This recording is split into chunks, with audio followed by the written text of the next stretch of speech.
హైదరాబాద్లో రోజు రోజుకి ట్రాఫిక్ భారీగా పెరిగిపోతోంది. ఇది అందరికీ తెలిసిన విషయమే. ఎక్కడికి వెళ్ళాలన్నా గంటల సమయం పడుతోంది.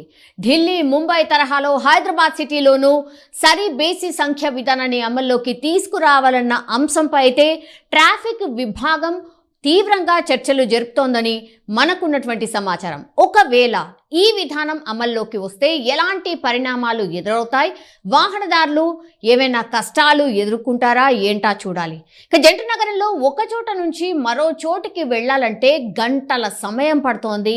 ఇది అందరూ ఫేస్ చేస్తుంది. 15 కిలోమీటర్లు వెళ్ళాలంటే గంటన్నర నుంచి 2 గంటల వరకు టైం పడుతోంది. దీనికి తోడు ప్రతిరోజు వందల సంఖ్యలో కొత్త వాహనాలు రోడ్లపైకి వస్తూనే ఉన్నాయి. ప్రస్తుతం గ్రేటర్ హైదరాబాద్ పరిధిలో 2023 అక్టోబర్ చివరి నాటికి గణాంకాల ప్రకారం 85 లక్షల వాహనాలు ఉన్నట్టు అధికారిక లెక్కలైతే చెప్తున్నాయి. వీటిలో 2 వీలర్స్, కార్లు, గూడ్స్, బస్సులు వంటివి చాలా ఉన్నాయి. దీంతో పాటు ట్రాఫిక్ మరింత పెరిగిపోయిన సిట్యుయేషన్. దీనికి తోడు పొల్యూషన్ అండ్ ప్రయాణ సమయం కూడా రోజు రోజుకి పెరుగుతూనే ఉంది. దీన్ని పరిగణలోకి తీసుకొని హైదరాబాద్ సిటీలోనూ ఢిల్లీ, ముంబై తరహాలో బేసి సరి సంఖ్య విధానాన్ని అమల్లోకి తీసుకురావాలనే ఆలోచన ప్రభుత్వం అండ్ ట్రాఫిక్ విభాగం ఒక ఆలోచన చేస్తున్నట్టయితే ప్రస్తుతం చర్చ జరుగుతోంది. ఈ ఆలోచన చేస్తే ఎలా ఉంటుంది మాట్లాడే ప్రయత్నం చేద్దాం. ఇన్పుట్ ఎడిటర్ సంజయ్ జాయిన్ అవుతున్నారు. సంజయ్, నిజంగానే సరి బేసి విధానం మన హైదరాబాద్లో కూడా ఇంప్లిమెంట్ చేస్తే సక్సెస్ అవుతుందా?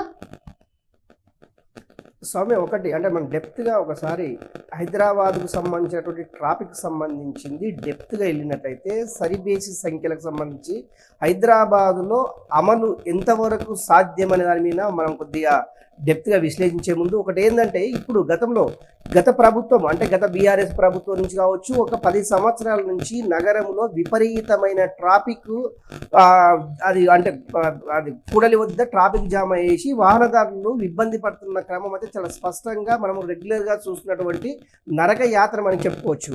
ఇందులో ముఖ్యంగా ఏంది అంటే క్రమశిక్షణ రహిత్యము మన ముందు కళ్ళ ముందు కదిలాడే విధంగా కనిపిస్తుంది. ఎందుకంటే అడ్డదిడ్డంగా పోయేసి రూల్స్ని ఫాలో కాకపోవడము traffic police traffic signals jump చేస్తూ దీని వల్లనే అధిక ట్రాఫిక్ జామ్ కావడం అనేది చాలా స్పష్టంగా కనిపిస్తుంది. మొత్తము గ్రేటర్ హైదరాబాద్లో ఉన్నటువంటి రోడ్స్ సుమారు 240 నుంచి 300 కిలోమీటర్లు హైదరాబాద్ నగర రోడ్లు అని చెప్పుకోవచ్చు. ఇందులో భాగంగా సుమారు 85 లక్షలకు పైగా వాహనాలు రోడ్లపైకి ప్రతినిత్యము వస్తూ అంటే నగరాల్లో తిరుగుతున్న క్రమం అయితే మనకు చాలా స్పష్టంగా కనిపిస్తుంది. ఇలాంటి క్రమంలోనే అది ట్రాఫిక్ జామ్ కావడము, వాళ్ళు అడ్డదిడ్డంగా వెళ్ళడము, ట్రాఫిక్ రూల్స్ పాటించకపోవడము, ప్రతిరోజు వేల సంఖ్యలో కొత్త వాహనాలు రిజిస్ట్రేషన్ కావడము, ఇలాంటివన్నీ ఈ మన కళ్ళ ముందు కదలాడుతున్నటువంటి అంశము ఒకటి. రెండవది ఏంది అంటే ఈ యొక్క నియంత్రణ ఏ విధంగా చేయాలి అంటే ఈ యొక్క వాహనాలను ఏ విధంగా నియంత్రించాలి, ఎట్లా నియంత్రించాలి, ట్రాఫిక్ ఆంక్షలను ఏ విధంగా అమలు చేయాలి, అంటే ఈ యొక్క రద్దీని ఏ విధంగా తగ్గుముఖం పట్టే విధంగా చేయాలి అనేసి ఇప్పటికే ట్రాఫిక్ సంబంధించినటువంటి కొంతమంది సీనియర్ ఆఫీసర్స్ తోటి ఇది కొన్ని సంవత్సరాల నుంచి జరుగుతున్నటువంటి క్రమం. ఒకటి, ఇప్పుడు హైదరాబాద్ కమిషనర్ ఉన్నటువంటి కొత్తకోట శ్రీనివాస్ రెడ్డి గతంలో హైదరాబాద్ ట్రాఫిక్ డీసీగా పనిచేసిన క్రమంలో అప్పుడు రాష్ట్ర ప్రభుత్వానికి కొన్ని నివేదికలు పంపారు. హైదరాబాద్లో కూడా ఢిల్లీ తరహా, బాంబే తరహా హైదరాబాద్లో కూడా సరిబేసి సంఖ్యలు చేయడం వల్ల ట్రాఫిక్ రూల్స్ పాటించేసి ట్రాఫిక్ని నియంత్రించవచ్చు అంటే ఈ యొక్క ట్రాఫిక్ జామ్ని నియంత్రించుతున్న ఉద్దేశంతో అప్పుడు రాష్ట్ర ప్రభుత్వానికి కావచ్చు, అదేవిధంగా లా అండ్ ఆర్డర్కి సంబంధించింది కావచ్చు, ట్రాఫిక్ సంబంధించింది కావచ్చు, రాష్ట్ర ప్రభుత్వానికి ట్రాన్స్పోర్ట్ మినిస్టర్ కావచ్చు, రకరకాల లేఖలు రాసి ఈ యొక్క ట్రాఫిక్ క్రమబద్ధీకరించడము, ట్రాఫిక్ ఎక్కడైతే ఎక్కువ జామ్ అవుతుందో ఆ ఏరియాలకు సంబంధించినటువంటి రెగ్యులర్గా అంటే ఇప్పుడు హైదరాబాద్ కమిషనర్ ఉన్నటువంటి శ్రీనివాస్ రెడ్డి రాష్ట్ర ప్రభుత్వంతో చాలా సందర్భాల్లో చర్చలు జరిపారు. కానీ అది అమల్లోకి ఎక్కడ నోచుకోలేదని చెప్పుకోవచ్చు. ఇప్పుడు హైదరాబాద్ కమిషనర్ ఉన్నటువంటి కొత్తకోట శ్రీనివాస్ రెడ్డి మళ్ళీ ప్రతిపాదనలు రాష్ట్ర ప్రభుత్వానికి పంపించడం జరిగింది.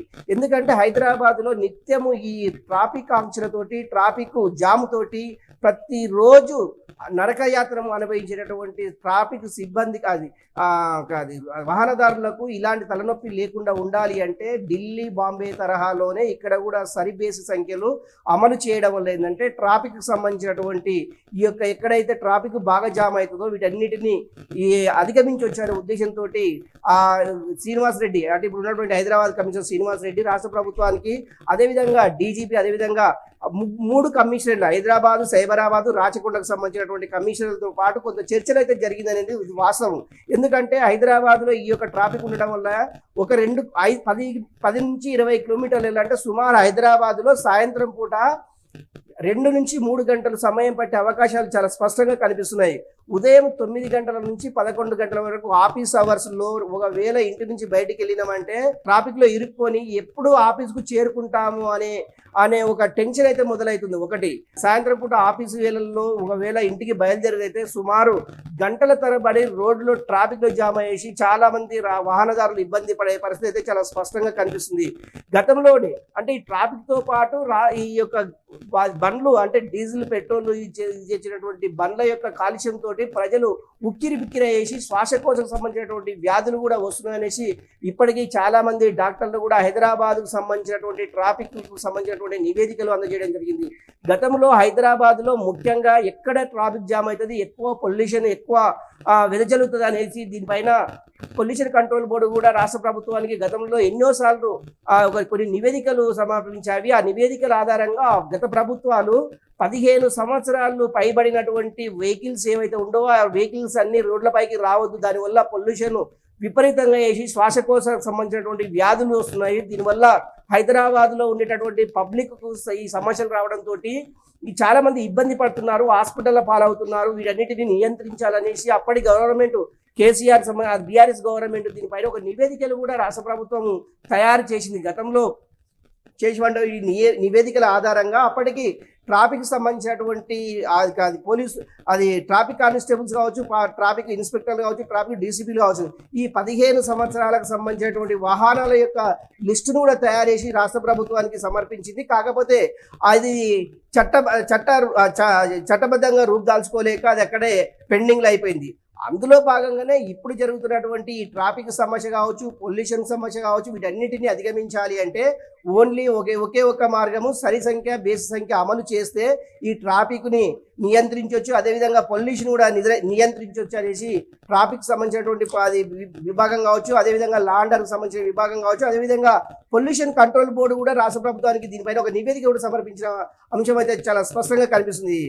కానీ సంజయ్ ఇప్పుడు నిజంగానే సరి బేసి సంఖ్య ఆలోచన చేస్తున్నారంటేనే ఈ లెక్కలే చెప్తున్నాయి. అంటే 85 లక్షల వాహనాలు ఏంటి హైదరాబాద్ మొత్తంగా? ఎందుకంటే మనకు తెలుసు హైదరాబాద్ జనాభా ఎంత అంటే అందరూ మాట్లాడతారు 1 కోటి మంది అని. అంటే 1 కోటి మంది ఉంటే 85 లక్షల వాహనాలు ఉన్నాయా? ఇది ఎంత భయంకరమైన సంఖ్య ఒకటి. అండ్ దాని తర్వాత ఫ్లైఓవర్స్ ఉన్నాయి, స్కై వాక్స్ ఉన్నాయి, మెట్రో ట్రైన్ కూడా ఉంది. ఇది అన్ని కూడా ఎవరు యూజ్ చేయట్లేదా? ఇన్ని వాహనాలు ఏంటి, రోడ్డు ఎక్కడం ఏంటి? స్వామి, ఇది ఒక స్పష్టంగా మన కళ్ళ ముందు కదలాడుతున్న అంశం ఏంటంటే ప్రజా రవాణా వ్యవస్థ పూర్తిగా ఇక్కడ విఫలమైందని చెప్పడానికి ఈ యొక్క ప్రైవేటు వాహనాలు వాళ్ళు ప్రతిరోజు కొత్త వాహనాలను కొనుక్కోవడమే ప్రజా రవాణా వ్యవస్థ పూర్తిగా విఫలమైందని చెప్పుకోవడానికి ఈ యొక్క ట్రాఫిక్ జామ్ అని చెప్పవచ్చు. ఒకటి, ప్రజా రవాణా వ్యవస్థ ఎట్లా విఫలమైంది అంటే ఆర్టీసీ బస్సులు ఎప్పుడు వస్తాయి, ఎప్పుడు వెళ్తాయి, ఏ రూట్లో వెళ్తాయి అనేది కూడా తెలియదు. ఒకటి, మెట్రో స్టేషన్ సక్సెస్ అయినప్పుడు కూడా మెట్రో స్టేషన్కి సంబంధించినటువంటి చాలా ప్రాంతాలలో మెట్రో స్టేషన్ మెట్రో రైలు లేదని చెప్పుకోవచ్చు. ఒకటి, LB Nagar to Miyapur to LB Nagar, అదేవిధంగా నాగోల్ టు రాయదుర్గం, ఈ 2 రూట్లనే మెట్రో స్టేషన్ రైళ్లు ప్రయాణిస్తున్నది తిరుగుతున్నాయి. ఈ ఏరియాలో ఎక్కడైతే ట్రాఫిక్ జామ్ ఉండే ప్రాంతాల్లో, ఎక్కడైతే పబ్లిక్ ఉపయోగపడే విధాల్లో ఈ యొక్క మెట్రో రైలు లేదని చాలా సందర్భాల్లో ఆ రైళ్లలో కానీ బస్సుల్లో కానీ ప్రయాణించేటటువంటి ప్రయాణికులు చాలా సందర్భాల్లో చెప్పడం జరిగింది. కొంతమేర ఒక 30 to 40% మాత్రమే ఈ మెట్రో రైలు వినియోగించుకుంటున్నారు తప్ప మిగతా 60% వాహనదారులు తన సొంత బండ్లతోనే, తన సొంత వాహనాలతోనే వాళ్ళ యొక్క డైలీ కార్యకలాపాలు అంటే ఆఫీసుల వర్క్స్ కావచ్చు, వాళ్ళకు డైలీ డైలీ ఉండేటటువంటి వర్క్స్ ఈ యొక్క వాళ్ళ సొంత వాహనాలు ఉండడం వల్లనే ఈ యొక్క ట్రాఫిక్ జామ్ అవుతుంది. నిజంగా ప్రజా రవాణా వ్యవస్థ అంటే పకడ్బందీగా ఉండేసేసి బాగా సక్సెస్గా ఉంది అంటే నిజంగా ఈ సొంత వాహనాలను తీసుకోవడంలో ఎవరు కూడా ముందుకు రారు. ఎందుకంటే ప్రజా రవాణా వ్యవస్థ సక్సెస్గా ఉంది అంటే వాళ్ళు సొంత వాహనాలు బయటికి తీయరు. అది ప్రజా రవాణా వ్యవస్థనే వాళ్ళు సద్వినియోగం చేసుకొని వాటిలోనే ప్రయాణం చేయడం జరుగుతుంది. దానివల్ల సులువు అవుతుంది. ఎందుకంటే అది టికెట్ అంటే ఇక్కడ 100 రూపాయలు 110 రూపాయలు ఫర్ లీటర్ పెట్రోలు జస్ట్ వాళ్ళు ఒక రోజు వాళ్ళు 20 నుంచి 40 నుంచి 50 రూపాయలు మాత్రమే టికెట్ ఉండేటటువంటి ప్రాంతాలు హైదరాబాద్లో ఉన్నాయి. అలాంటి వాటిని హెచ్చించేసి వాళ్ళ సొంత వాహనాల్లో వెళ్ళే అవసరం వాళ్ళకి లేదు. కాకపోతే ప్రజా రవాణా వ్యవస్థ హైదరాబాద్లో అసలు లేదు అని చెప్పడానికి ఈ యొక్క ట్రాఫిక్ జామే అని చెప్పుకోవచ్చు. ఒకటి ఆర్టీసీ బస్సులు ఉన్నా కూడా అది ఏ టైంకి వస్తాయి, ఏ ప్రాంతాల నుంచి తిరుగుతాయి, ఆ ఆర్టీసీ బస్సులలో కొంత మేరకే సక్సెస్గా నడుస్తుంది తప్ప ఇది ఫుల్ పేజ్గా ఆర్టీసీ బస్సులు సక్సెస్గా నడుస్తలేవనేసి చాలా సందర్భాల్లో చాలా సంవత్సరాల నుంచి ఈ సమస్య ఎదుర్కొంటున్నారని చెప్పుకోవచ్చు. ఒకటి ఇప్పటి వరకు రాష్ట్ర ప్రభుత్వము ఈ ఆర్టీసీని కూడా సక్సెస్ చేయకపోవడానికి ఏంటంటే ప్రైవేటు వాళ్ళకు ఆర్టీసీని అప్పచెప్పేసేసి వాళ్ళు కొంత డైలీ ఇన్ని కిలోమీటర్లు మాత్రమే తిరగాలి, దాని తర్వాత హెనఫ్ ఇలాంటి ఆంక్షల వల్ల ప్రజా రవాణా వ్యవస్థ పూర్తిగా నిర్వీర్యం అయిపోతుందని చెప్పడానికి ఈ యొక్క హైదరాబాదు ట్రాఫిక్ జామే కారణం అని చెప్పుకోవచ్చు. సౌమ్య, ఇప్పుడు సంజయ్, ఢిల్లీ ముంబైలో అయితే ఇప్పటికే ఈ సరి బేసి విధానాన్ని అమలు చేస్తున్నారు కాబట్టి ట్రాఫిక్ రద్దీ దాదాపు 20% వరకు తగ్గినట్టు ఒక అంచనా ఉంది. సో రియల్లీ మన దగ్గర కూడా ఇది ఇంప్లిమెంట్ చేస్తే ఎలా ఉంటుంది? 20% ట్రాఫిక్ రద్దీ తగ్గుతుంది అని అంటే దట్స్ ఓకేనా, ఫైనా, బాగానే ఉంటుందా? హైదరాబాద్ కూడా ఫ్రీ జర్నీ చేయొచ్చా? ఎస్, మనం చెప్పుకున్నట్టు నిజంగా ఇప్పుడు అది ఢిల్లీ ముంబై తరహాలో హైదరాబాదు సరి సంఖ్య బేసి సంఖ్యను ఒకవేళ అమలు చేసినట్లయితే చాలా మటుకు అంటే కొన్ని రద్దీగా ఉండే ప్రాంతాలలో ఈ యొక్క రద్దీని తగ్గించుకోవడంతో పాటు పొల్యూషన్ కూడా తగ్గించుకోవచ్చు అనేసి పొల్యూషన్ కంట్రోల్ బోర్డు ఇంత ముందుకు నివేదికలు సమర్పించింది. అదేవిధంగా నగరంలో ఉన్నటువంటి పోలీసు యంత్రాంగం కూడా రాష్ట్ర ప్రభుత్వానికి దీనిపైన ఒక నివేదిక సమర్పించింది. ఈ యొక్క ఇప్పటికి కూడా ఢిల్లీలో సక్సెస్గా సరి సంఖ్య బేసి సంఖ్యకు సంబంధించినటువంటి ఢిల్లీలో హైదరాబాద్ నగరం కంటే ఢిల్లీ మహానగరం చాలా పెద్దది. దేశ రాజధాని ఢిల్లీ చాలా పెద్దది. అక్కడ ట్రాఫిక్ కూడా విపరీతంగా ఉంటుంది. అక్కడ సుమారు 1 కోటికి పైగా వాహనాలు తిరుగుతున్నటువంటి ప్రాంతం. అలాంటి ప్రాంతంలోనే ట్రాఫిక్ కు అంతరాయం లేకుండా ఎక్కడ కూడా జామ్ కాకుండా అక్కడ ఉన్నటువంటి పోలీసు వ్యవస్థను అక్కడ ఉన్నటువంటి గవర్నమెంట్ చేస్తున్నటువంటి ఈ యొక్క సరి సంఖ్య బేసి సంఖ్యకు సంబంధించిన సక్సెస్ నడుస్తుందని చెప్పుకోవచ్చు. అదే తరహా పద్ధతిని హైదరాబాద్లో కొనసాగించినట్లయితే ఏ ప్రాంతంలో కూడా ట్రాఫిక్ సంబంధించినటువంటి సమస్యలు తలెత్తవు, అదేవిధంగా ట్రాఫిక్ జాము కావు, అదేవిధంగా పొల్యూషన్ కూడా తగ్గించుకునేటువంటి అవకాశం ఉంది. వీటన్నిటికీ మూలము ఓన్లీ సరి సంఖ్య బేసి సంఖ్య ఓన్లీ ఒకటే సరిపోదు.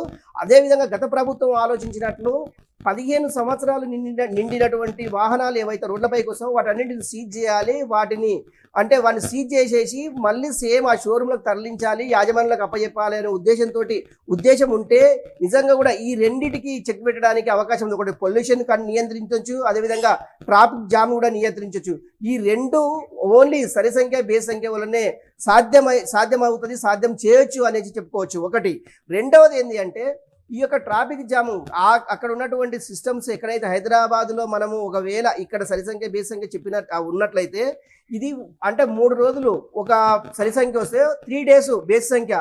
ఎప్పుడైతే ప్రభుత్వ హాలిడేస్ వస్తావో ప్రభుత్వ సెలవులు వస్తావో ఆ రోజు మాత్రము సరి సంఖ్య బేసి సంఖ్య బయటకు వచ్చే అవకాశం ఉంది. ఎందుకంటే ఆ రోజు నగరంలో తిరిగేటటువంటి పాపులేషన్ చాలా తక్కువగా ఉంటుంది, వాహనదారులు బయటికి వెళ్ళడం చాలా తక్కువగా ఉంటుంది అనే ఉద్దేశంతో ఈ 3 రోజులు సరి సంఖ్య 3 డేస్ బేసి సంఖ్య ఈ 6 రోజులు ఒక రోజు మినహాయిస్తే ఈ సండే రోజు మాత్రము అన్ని వాహనాలకు అనుమతించే విధంగా ఈ యొక్క పోలీస్ డిపార్ట్మెంట్ కానివ్వండి, అదేవిధంగా ట్రాన్స్పోర్ట్ డిపార్ట్మెంట్కి సంబంధించినటువంటి ఈ 2 అయితే కసరత్తు చేసేసి ఒకవేళ ఈ 2 చేసినట్లయితే సరి బేసి సంఖ్యలను చేసినట్లయితే ఇది సక్సెస్గా ట్రాఫిక్ జాము లేకుండా హైదరాబాదు పీస్ఫుల్గా ఉండే అవకాశం అయితే చాలా స్పష్టంగా కనిపిస్తుంది. ఎందుకంటే ఇప్పటికీ రాష్ట్రానికి సంబంధించినటువంటి పోలీసు యంత్రాంగం కావచ్చు, ట్రాఫిక్ సంబంధించినటువంటి కొంతమంది నిపుణులు ఇప్పటికీ ఢిల్లీ, బాంబేలో కూడా, ముంబైలో కూడా తిరిగి వాళ్ళు ఏ విధంగా రూల్స్ను అమలు చేస్తున్నారు, ఎలాంటి గైడ్ లైన్స్ వాళ్ళు ఫాలో అవుతున్నారు అనే దాని మీద ఇక్కడ ఉన్నటువంటి నగరానికి సంబంధించినటువంటి ట్రాఫిక్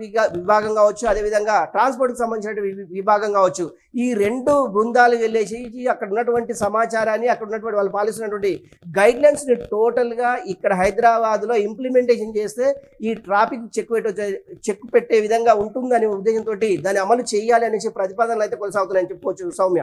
సంజయ్, ఇప్పుడు ఫర్ అన్ ఎగ్జాంపుల్ అసలు బేసి సరి విధానం అంటే ఏంటి, అక్కడ ఎట్లా అమలు అవుతుంది అంటే ఇన్ జనరల్లీ ఎట్లా ఉంటుంది ఒక్కసారి చెప్పగలుగుతారా?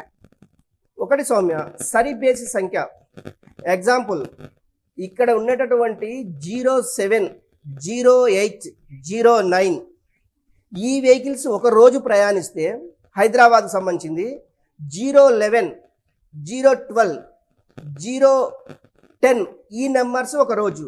అంటే హైదరాబాద్ అంటే హైదరాబాద్లో ఉన్నటువంటి రిజిస్ట్రేషన్ ఆఫీసులకు సంబంధించినటువంటి హైదరాబాద్లో 7 to 12 వరకు ఉన్నటువంటి ఈ యొక్క బేసి సరి సంఖ్యల వాహనాలు మాత్రమే వాళ్ళని ఆధారంగా తీసుకొని వాళ్ళకి ఆల్రెడీ నోటిఫికేషన్ ఇస్తారు, నోటీసులు ఇవ్వడం జరుగుతుంది. అదేవిధంగా పబ్లిక్కి సంబంధించినటువంటి ఒక ప్రకటన కూడా అంటే పత్రిక ప్రకటన లేకుంటే మీడియా త్రూన వీళ్ళు కొన్ని అనౌన్స్ చేసేసి సరి సంఖ్యని బేస్ సంఖ్యని అమలు చేసే విధంగా ఈ నెంబర్స్ని ఆధారంగానే వాళ్ళు ఆ వాహనాలు రోడ్డుపైకి రావాల్సి ఉంటుంది. ఒకవేళ పోలీసులు ఇచ్చినటువంటి గైడ్లైన్స్ కానీ పోలీసులు ఇచ్చినటువంటి నోటీసుల ఆధారంగా వాళ్ళు ఒకవేళ రూల్స్ని పాటించినట్టయితే ఆ వాహనాలను చట్టరీత్యా అంటే వాళ్ళకి ఎలాంటి అంటే వీళ్ళు చేసినటువంటి గైడ్లైన్స్ ఏ విధంగా ఉన్నావో ఆ చట్టంలో ఉన్న పొందుపరిచినటువంటి అంశాలన్నిటినీ వాళ్ళకు శిక్ష అర్హులుగా ఆ యొక్క వాహనాన్ని సీజ్ చేయడమా లేకుంటే ఆ వాహనానికి ఫైన్ రాయడమా అనే అంశాన్ని పోలీసులు ఇప్పుడు అంటే గైడ్లైన్స్లకు సంబంధించినటువంటి ఇంకా గైడ్లైన్స్ ఇంకా రాకపోలేదు, వస్తే ఎలాంటి శిక్షలు ఉంటాయి, ఎలాంటి రిస్ట్రిక్షన్స్ ఉంటాయనే ఉద్దేశంతో అది ఉంటుంది అనేది ఈ యొక్క రేపు ఒకవేళ గైడ్లైన్స్ ఓకే అయిన తర్వాత ఎలాంటి గైడ్లైన్స్ ఫాలో కావాలనేసి అప్పటికే ఒక 10-15 రోజులు ఈ వాహనదారులందరికీ కొంత ట్రైనింగ్ లాగా ఇచ్చే అవకాశం ఉంది సౌమ్య. జంట నగర వాసులు నిజంగానే ఈ ప్రొసీజర్ ని ఒప్పుకుంటారా సంజయ్? అంటే సరి బేసి విధానాన్ని అడాప్ట్ చేసుకుంటారా, స్వాగతిస్తారంటారా? ఎస్, ఆల్రెడీ 2 రాష్ట్రాల్లో ఒకటి 2 సిటీల్లో ఇప్పటికీ ఢిల్లీ కావచ్చు, బాంబే కావచ్చు సక్సెస్గా సరిబేసి సంఖ్యలకు సంబంధించినటువంటి వాహనదారుల సిస్టాన్ని వాళ్ళు ఫాలో అవుతున్నారు, వాహనదారులు ఆ సిస్టాన్ని ఫాలో అవుతున్నారు, ఆ సిస్టంలో కొనసాగుతున్నారు. కాబట్టి అక్కడ ట్రాఫిక్కి సంబంధించినటువంటి ట్రాఫిక్ జామ్ అయితే లేదు, అదేవిధంగా పొల్యూషన్కి సంబంధించినటువంటి ఎలాంటి పొల్యూషన్ కూడా వెగజల్లుతలేదు. అందులో భాగంగా ఈ 2 సేఫ్ సైడ్ ఉండడం వల్ల ఏంటంటే వాహనదారులకే ఉపయోగపడుతుంది, వాహనదారులే సేఫ్ సైడ్గా ఉంటారనే ఉద్దేశంతో ఉంటారు. ఒకవేళ సరి సంఖ్య బేసి సంఖ్య అమలు కాకపోతే ఈ ప్రజా రవాణా వ్యవస్థనన్న కనీసము ప్రతిష్ట అంటే కొంత మెరుగుపరిచేసేసి వాహనదారులకు ఈ యొక్క ఈ ప్రజా రవాణా వ్యవస్థను సౌకర్యపరిచే విధంగా అంటే వాళ్ళకు నిజంగా అందుబాటులో ట్రాన్స్పోర్టేషన్ మొత్తం అందుబాటులో ఉండే విధంగా ఏర్పాటు చేస్తే బాగుంటుంది. కాకపోతే ఇప్పటికిప్పటికి ట్రాన్స్పోర్టేషన్ వ్యవస్థను బలపరిచే అంత స్తోమత రాష్ట్ర ప్రభుత్వం చేయలేకపోతే, ఎందుకంటే అది చాలా ఖర్చుతో కూడుకున్న పని. అందులో భాగంగా దానికి ఒక సిస్టమేటిక్ అంటే అంత ఈజీ అయితే పని కాదు. ఈ సరిబేసి సంఖ్యలకు సంబంధించింది ఏంటంటే ఇది ఇప్పుడు ఓన్లీ గైడ్ లైన్స్ ఫాలో అయితే సరిపోతుంది, అది సక్సెస్గా నడిపించవచ్చు అని చెప్పుకోవచ్చు. అందులో భాగంగా ఇప్పటికీ 2 నగరాల్లో ఈ అమలు ఉంది కనుక హైదరాబాద్లో కూడా ఇది సాధ్యమని చెప్పడానికి కొత్తకోట శ్రీనివాసరెడ్డి కమిషనర్ ఇప్పటికే చెప్పడం జరిగింది. నిజంగా ఆయన గత కొన్ని సంవత్సరాల నుంచి ఈ ప్రతిపాదన ఓన్లీ హైదరాబాద్కు సంబంధించినటువంటి ట్రాఫిక్ జామ్ పైన ఆయన చాలా నివేదికలు రాష్ట్ర ప్రభుత్వానికి పంపించారు. హైదరాబాద్ కమిషనర్గా ఉండు కాబట్టి ఇప్పుడు ఈజీగా అమలయ్యే దిశగా ఆయన కృషి చేస్తున్నారు. ఇప్పటికే రాష్ట్ర ట్రాన్స్పోర్ట్ మినిస్టర్ పొన్నం ప్రభాకర్తో కావచ్చు, అదేవిధంగా ట్రాన్స్పోర్ట్ కమిషనర్ తోటి ఆయన చాలా సందర్భాల్లో దీనిపైన డిస్కషన్ చేయడం జరిగింది. ఇది సక్సెస్ అయితే హైదరాబాద్లో ట్రాఫిక్ బేఫికర్ అనేది వచ్చేస్తుంది Soumya. Yes, all right Sanjay, మొత్తం మీద అది నిజంగానే రోజు రోజుకి భాగ్యనగరంలో ట్రాఫిక్ బాగా పెరిగిపోతోంది. ఇది మనం అందరూ ఫేస్ చేస్తున్న ప్రాబ్లమే. సో ట్రాఫిక్ ని నియంత్రణ చేయడానికి మాత్రం ప్రభుత్వాలు ఎన్ని ప్రత్యామ్నాయ మార్గాలను చూపించినా కానీ ట్రాఫిక్ ని కంట్రోల్ చేయడం మాత్రం సాధ్యం కావడం లేదు.